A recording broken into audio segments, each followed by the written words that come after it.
প্রিয় ছাত্রছাত্রী, আশা করি ভালো আছো। আজকে আমরা তোমাদের খেয়া কবিতা নিয়ে আলোচনা করব। খেয়া কবিতা রবীন্দ্রনাথ ঠাকুরের লেখা। রবীন্দ্রনাথ ঠাকুর 1861 খ্রিস্টাব্দে জন্মগ্রহণ করেন এবং 1941 খ্রিস্টাব্দে তিনি মারা যান। এই সুদীর্ঘ সময়কালে তিনি কি গল্প, কি উপন্যাস, কি নাটক, কি কাব্য, কবিতা অর্থাৎ সাহিত্যের সমস্ত ক্ষেত্রেই তিনি তার অসাধারণ সাহিত্য সৃষ্টির নিদর্শন রেখে গেছেন। আমরা রবীন্দ্রনাথ সম্পর্কে কম বেশি সবাই জানি, এর বেশি আর কিছু আমি কবি সম্পর্কে বললাম না। আমরা তারই লেখা চৈতালি কাব্যগ্রন্থের অন্তর্গত 13 সংখ্যক কবিতা খেয়া কবিতা সম্পর্কে আজকে আলোচনা করব। এটি চৈতালি কাব্যগ্রন্থের একটি উল্লেখযোগ্য কবিতা। কবি জমিদারি কাজকর্ম দেখাশোনার জন্য পূর্ববঙ্গের শিলাইদহ, সাজাদপুর কিংবা পতিশ্বরের নদীবক্ষে বহুদিন নৌকায় করে ঘুরে বেড়িয়েছেন। সেই সময় তিনি নৌকায় থাকাকালীন এই নদীমাতৃক বাংলার নদী তীরবর্তী গ্রাম, সেখানকার মানুষের সহজ সরল অনাড়ম্বর জীবনের তিনি প্রত্যক্ষ করেছিলেন। এখানেই কবি পল্লী গ্রামের নিসর্গ প্রকৃতি এবং মানব জীবনের স্বাভাবিক ছন্দকে হৃদয়ঙ্গম করেছিলেন। আটপৌরে প্রাকৃতিক পটে যে জীবনকে তিনি দেখেছিলেন, তার প্রেক্ষিতে আবহমান মানব জীবনের প্রকৃত স্বরূপ উপলব্ধির কাব্যিক দর্পণই হল এই খেয়া কবিতা। এই খেয়া কবিতায় তিনি স্বাভাবিকভাবে নদী তীরবর্তী দুটি সহজ সরল গ্রাম্য জীবনের কথা ব্যক্ত করেছেন। একান্তই নিরাভরণ একটি সাদামাটা জীবন। এ জীবন দেখতে দেখতেই কবির মনে একটি ভাবনার উদয় হয়েছিল। এই পৃথিবীতে কত দ্বন্দ্ব, কত রেষারেষি, কত রক্তক্ষয় সংগ্রাম, সাম্রাজ্যের উত্থান পতন প্রতি মুহূর্তে ঘটে চলেছে, কিন্তু তার কোনো ছায়া এই একান্তই নিরাভরণ সহজ সরল অনাড়ম্বর নদী তীরবর্তী গ্রাম্য জীবনের ধারকাশও ঘেঁষে যায়নি। তাদের কেউ জানেও না, তাদের কেউ চেনেও না।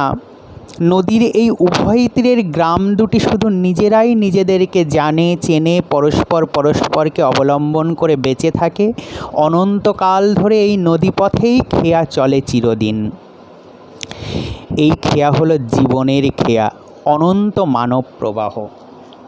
আমরা যদি এর মর্মার্থ লক্ষ্য করি তাহলে দেখতে পাব যে এই খেয়া কবিতা সহজ সরল অনাড়ম্বর গ্রাম্য জীবনের এক অভ্যস্ত মানুষদের চিরন্তন কালের ছবি হওয়া সত্ত্বেও এর মধ্যে দিয়ে ফুটে উঠেছে মানব জীবনের এক চিরন্তন ইতিহাস। কবিতার মধ্যে সাধারণ অর্থের গভীরে কবি ব্যঞ্জনার মধ্য দিয়ে আরও একটি অর্থ উপলব্ধি করেছেন। তিনি বলেছেন, মানব জীবন প্রবাহ নদীর স্রোতের মতো। মানুষ পৃথিবীতে জন্মগ্রহণ করে, জীবন খেয়াতে ভেসে চলে, কাল প্রবাহে মানুষ একদিন মৃত্যুর পারে চলে যায়। কবি নদী স্রোত, খেয়া নৌকা, ঘর প্রভৃতি কতকগুলি রূপকের মধ্য দিয়ে সেই বিষয়টিকেই উপস্থাপিত করেছেন। কবিতার মধ্যে যে দ্বন্দ্ব, সর্বনাশ, রক্তপ্রবাহের কথা বা সভ্যতার নব তৃষ্ণা ক্ষুধার কথা ব্যক্ত করেছেন, এসবগুলি মানুষের জীবনেরই দীর্ঘ জীবন প্রবাহের কর্মধারা। মানুষের জীবনে উত্থান পতন হলাহল সুধা সবই তার কর্মের ফল। পার্থিব জগতের মানুষ প্রকৃতি কর্ম অনুযায়ী এই ফল লাভ করে। খেয়া নৌকা যেমন মানুষের নদীর এক পার থেকে অন্য পারে পৌঁছে দেয়, মানব জীবন প্রবাহকে জীবন নৌকাও ঠিক তেমনি মানুষকে জন্ম থেকে মৃত্যুর পারে পৌঁছে দেয়। মানব জীবনের কালস্রোতে খেয়া চিরকাল বয়ে চলে যুগ যুগ অনন্তকাল ধরে। এই খেয়াতেই মানুষ অনন্তকাল ধরে জীবন মৃত্যুর পারে পারাপার করে চলেছে। কবির গভীর ব্যঞ্জনায় সেই কথাই যেন ব্যক্ত করেছেন। নদী স্রোতে খেয়া নৌকা পারাপার করে, কেউ ঘরে যায়, কেউ ঘর থেকে আসে। দুই তীরের দুটি গ্রামের মধ্যে জানাশোনা আছে, সকাল থেকে সন্ধে আনাগোনা করে। পৃথিবীতে অনেক দ্বন্দ্ব, অনেক সর্বনাশ হয়, নতুন নতুন কত ইতিহাস গড়ে ওঠে, রক্তপ্রবাহের মধ্যে ফেনিয়ে ওঠে কত সোনার মুকুট, কতজন তার অধিকারী হয়, আবার কতজনের মাথা থেকে তা খসেও যায়। সভ্যতার কত নতুন নতুন তৃষ্ণা ক্ষুধা হলাহল ওঠে, ওঠে কত সুধা। শুধু এখানে দুটি তীর, কেউ তাদের নাম জানে না। দুটি গ্রাম পরস্পরের দিকে চেয়ে থাকে। নদী স্রোতে এই খেয়া চিরদিন চলে, কেউ ঘরে যায়, কেউ বা ঘর থেকে আসে। এই সাধারণ কথার মধ্যে দিয়েই কবি অসাধারণত্বের এক ব্যঞ্জনা সৃষ্টি করেছেন। আমরা কবিতাটা দেখব। দেখো, খেয়া কবিতা রবীন্দ্রনাথ ঠাকুর এর লেখা। খেয়া নৌকা পারাপার করে নদী স্রোতে, কেহ যায় ঘরে, কেহ আসে ঘর হতে। দুই তীরে দুই গ্রাম আছে জানাশোনা, সকাল হইতে সন্ধ্যা করে আনাগোনা। পৃথিবীতে কত দ্বন্দ্ব, কত সর্বনাশ, নতুন নতুন কত গড়ে ইতিহাস। রক্ত প্রবাহের মাঝে ফেনাইয়া ওঠে, সোনার মুকুট কত ফুটে আর টুটে। সভ্যতার নব নব কত তৃষ্ণা ক্ষুধা, উঠে কত হলাহল, উঠে কত সুধা। শুধু হেথা দুই তীরে কে বা জানে নাম, দোহা পানে চেয়ে আছে দুইখানি গ্রাম। এই খেয়া চিরদিন চলে নদী স্রোতে, কেহ যায় ঘরে, কেহ আসে ঘর হতে। এই সাধারণ বক্তব্যের মধ্যে দিয়েই কবি অসাধারণত্বের এক ব্যঞ্জনা ফুটিয়ে তুলেছেন। আমরা প্রত্যেকটা লাইন এবং তার অর্থগুলো আগে দেখব, কিভাবে এই কবিতাটিকে তিনি উপস্থাপন করেছেন সেটা দেখব। খেয়া নৌকা, খেয়া কথার অর্থ হলো নদী পারাপারের যে বিশেষ নৌকা, তাকেই আমরা খেয়া বলি। অর্থাৎ এপার থেকে ওপারে নিয়ে যাওয়ার জন্য যে যান ব্যবহৃত হয়, সাধারণভাবে এখানে নৌকাকেই খেয়া হিসাবে চিহ্নিত করা হয়েছে। পারাপার, পারাপার মানে এপার থেকে ওপারে নিয়ে যাওয়া বা ওপার থেকে এপারে আসা, অর্থাৎ নদীকে পার করা, এইটাই হলো পারাপার। তাহলে খেয়া নৌকা পারাপার করে নদী স্রোতে। নদীর জলপ্রবাহের মধ্যে দিয়ে খেয়া নৌকা এক পার থেকে অন্য পারে পারাপার করে চলে অনবরত। কেহ যায় ঘরে, কেহ আসে ঘর হতে। কেউ এই খেয়াই করে ঘরে আসে, আবার কেউ বা ঘর থেকে তার কাজে বাইরে বেরিয়ে যায়। দুই তীরে দুই গ্রাম আছে জানাশোনা। এই নদীর দুই তীরে দুটো গ্রাম, তাদের মধ্যে দীর্ঘদিন ধরে এই খেয়া পারাপারের মধ্য দিয়ে একটা মেলবন্ধন রচিত হয়েছে। দুই তীরের গ্রামের মধ্যে যেন একটা চিরদিনের চিরন্তন বন্ধন সৃষ্টি হয়েছে, তাদের মধ্যে জানাশোনার হয়েছে। সকাল হইতে সন্ধ্যা করে আনাগোনা, সকাল থেকে সন্ধ্যা পর্যন্ত এই নৌকা একবার এদিক একবার ওদিক করে যায়। আনাগোনা কথার অর্থ হলো যাওয়া আসা, যাওয়া আসা করে। তাদের মধ্যে একটা পরিচিত বা পরিচিতি ঘটেছে, অর্থাৎ খেয়া নৌকার মধ্য দিয়ে দুই পারের মানুষের মধ্যে এক চিরন্তন বন্ধন সৃষ্টি হয়েছে। আর তার জন্য এপারের মানুষ ওপারে এবং ওপারের মানুষ এপারে তাদের কর্মসূত্রে যাতায়াত করে এবং তাদের মধ্যে একটা মেলবন্ধন রচিত হয়। এটা হলো এর সাধারণ অর্থ। পৃথিবীতে কত দ্বন্দ্ব, কত সর্বনাশ, নতুন নতুন কত গড়ে ইতিহাস। পৃথিবীতে অনেক দ্বন্দ্ব, ঝগড়া, সংঘাত, ঝামেলা এটা লেগেই আছে। কলহ, দ্বন্দ্ব কথার অর্থ হলো কলহ বা ঝগড়া বা সংঘাত। এই দ্বন্দ্ব সর্বত্র লেগে রয়েছে।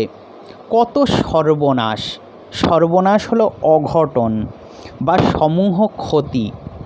এই ক্ষতি কত রয়েছে, অর্থাৎ এক সভ্যতা থেকে আরেক সভ্যতায় পৌঁছানোর সময় মানুষে মানুষে দ্বন্দ্ব, রাজাই রাজাই দ্বন্দ্ব, এবং নতুন নতুনভাবে এই সাম্রাজ্য গড়ে তুলবার জন্য অনেক দ্বন্দ্ব ঘটে চলে। নতুন নতুন কত গড়ে ইতিহাস, নতুন নতুন সাম্রাজ্যের উত্থান পতনের মধ্য দিয়েই আমাদের এই সমাজ এগিয়ে চলে। নানান ইতিহাস রচিত হয়। ইতিহাসেও আমরা লক্ষ্য করি এক সাম্রাজ্যের পতনের পরেই আরেক সাম্রাজ্যের উত্থান ঘটে। রক্ত প্রবাহের মাঝে ফেনাইয়া উঠে সোনার মুকুট কত ফুটে আর টুটে। যখনই কোনো দ্বন্দ্ব, কোনো ঝামেলা, কোনো সাম্রাজ্যের পতন ঘটে, তখনই সেখানে রক্ত প্রবাহ চলে, অর্থাৎ রক্তস্রোত চলে। কত মানুষের মৃত্যু, কত মানুষের মধ্যে যুদ্ধ বিগ্রহে কত মানুষ প্রাণ হারায় ক্ষমতা লোভের জন্য, ক্ষমতা আঁকড়ে ধরবার জন্য এক শ্রেণীর মানুষ আরেক শ্রেণীর মানুষের উপরে উৎপীড়ন করে, নিপীড়ন করে, শোষণ করে, অত্যাচার করে নিজেদের সাম্রাজ্যবাদী শক্তির উত্থান ঘটায়। এইভাবে রক্ত প্রবাহ বয়ে চলে। সোনার মুকুট কত ফুটে আর টুটে। সোনার মুকুট ফুটে, ফুটে অর্থাৎ প্রস্ফুটিত হয়, আর টুটে অর্থাৎ ভেঙে যায়। প্রকাশিত হয় আবার ভেঙে যায়। এক সাম্রাজ্যের পতনের পরে আরেক সাম্রাজ্যের উত্থান ঘটে। এক রাজার মুকুট, সোনার মুকুট ফুটে ওঠে, তো আরেক রাজার সোনার মুকুট টুটে যায়, অর্থাৎ ভেঙে যায়। এইভাবেই একটা সাম্রাজ্যের পরে আরেকটা সাম্রাজ্যের উত্থান পতন ঘটে। সভ্যতার নবনব কত তৃষ্ণা ক্ষুধা। সভ্যতার মধ্যে এই তৃষ্ণা অর্থাৎ পিপাসা, ক্ষুধা অর্থাৎ খাওয়ার ইচ্ছা বা খিদে, এগুলো চাওয়া পাওয়া, পিপাসা, খাওয়ার ইচ্ছে বা খিদে, এগুলো মানুষের উত্তরোত্তর বৃদ্ধি পায়, চাহিদা বেড়ে ওঠে। উঠে কত হলাহল, উঠে কত সুধা। আমরা যদি পুরাণ দেখি তাহলে সমুদ্র মন্থনে যে অমৃত তুলবার আশায় সমুদ্র মন্থন করা হয়েছিল, সেখান থেকে যে শুধু অমৃতই ওঠেনি, সেখানে হলাহল অর্থাৎ বিষ উঠেছিল। সেই গরল বিষ আমাদের জীবনকে ব্যতিব্যস্ত করে তোলে। এই রকমভাবে একটা সাম্রাজ্যের উত্থান পতনের মধ্য দিয়ে যেমন সাম্রাজ্যের একটা সুদূর প্রসারী ফল লাভ করা যায়, তেমনি তার কিছু খারাপ দিকও আমাদের সামনে উপস্থাপিত হয়। তীব্র বিষ যেমন আমাদেরকে জ্বালিয়ে দেয়, ঠিক তেমনিভাবে অমৃত বা সুধাও আমরা লক্ষ্য করি। শুধু হেথা দুই তীরে কেবা জানে নাম, দোহাপানে চেয়ে আছে দুইখানি গ্রাম। এইখানে শুধু দুই তীরে দুটো যে গ্রাম রয়েছে, সেই দুটো গ্রাম যেন দুজন দুজনের দিকে দোহাপানে মানে দুজনের দিকে চেয়ে থাকে। কেউ তাদের নাম ধাম জানে না, কিন্তু সেই অজানা অচেনা পরিবেশ পরিস্থিতি তাদের মধ্যে মিলনসূত্র গেঁথে দেয়। এই খেয়া চিরদিন চলে নদী স্রোতে। এই খেয়া অনন্তকাল ধরে নদীর স্রোতে চলে। কেহ যায় ঘরে, কেহ আসে ঘর হতে, কেউ বা ঘরে ফেরে, আবার কেউ বা ঘর থেকে আসে। খেয়া নৌকা নদী বুকে যাত্রী পারাপারকারী নৌকা, যেটি নির্দিষ্ট স্থান থেকে যাত্রী বহন করে। এই খেয়া দুই নদী তীরবর্তী গ্রামের মানুষদের মধ্যে এক যোগসূত্র রচনা করে, এপার থেকে অন্য পারে পৌঁছে দেয়। দুটি গ্রামের মানুষদের কেউ ঘরে যায়, আবার কেউ ঘর থেকে ফিরে আসে। এইভাবেই অনন্তকাল ধরে নিজ নিজ কর্মের প্রয়োজনে তারা খেয়া পার হয়ে অন্যত্র যায়, আবার কেউ কাজ সেরে খেয়া পার হয়ে ঘরে আসে। এই যাওয়া আসার মধ্য দিয়েই দুই তীরের গ্রামের মানুষদের মধ্যে গড়ে ওঠে জানাশোনা এবং এক হৃদ্যতা। এই হলো কবিতাটি। অর্থাৎ একদিকে সহজ সরল গ্রাম বাংলার প্রাকৃতিক পরিবেশের মধ্যে এক সহজ সরল অনাড়ম্বর জীবনযাত্রার বর্ণনা রয়েছে, অন্যদিকে সভ্যতার নব নব ইতিহাস সূচিত করতে পৃথিবীতে কত দ্বন্দ্ব, কত সর্বনাশ, কত রক্তপ্রবাহ, কত সাম্রাজ্যের উত্থান পতনের মধ্য দিয়ে যে সভ্যতা বিকশিত হয়ে ওঠে, অর্থাৎ নগর সভ্যতা বিকশিত হয়ে ওঠে, তার কোনো খবর এই গ্রাম বাংলায় পৌঁছায় না। গ্রাম বাংলার সহজ সরল অনাড়ম্বর মানুষের জীবন একই রকমভাবে বয়ে যায়। তারা এই সর্বনাশ, তারা এই হিংসা, তারা এই হিংস্রতা, তারা এই অমৃত বা হলাহল অর্থাৎ বিষের খবর রাখে না। তাদের মধ্যে চিরন্তন মানব জীবনের এক বন্ধন রচিত হয়ে আছে। এই কবিতাটি আমাদের ভালোভাবে দেখতে হবে, ভালোভাবে পড়তে হবে। প্রত্যেকটা অর্থ, প্রত্যেকটা লাইন আমাদের ভালো করে পড়তে হবে। এরপরে আমরা এখান থেকে কিছু প্রশ্ন আলোচনা করব। আমরা দেখব খেয়া এই কবিতাটি একটা সাধারণ কবিতার মধ্যে অসাধারণত্বের ব্যঞ্জনা কবি ফুটিয়ে তুলেছেন। আজ এই পর্যন্ত, আবার পরের দিন আমরা প্রশ্ন আলোচনা করব। ভালো থাকবে সকলে। আজ এই পর্যন্ত।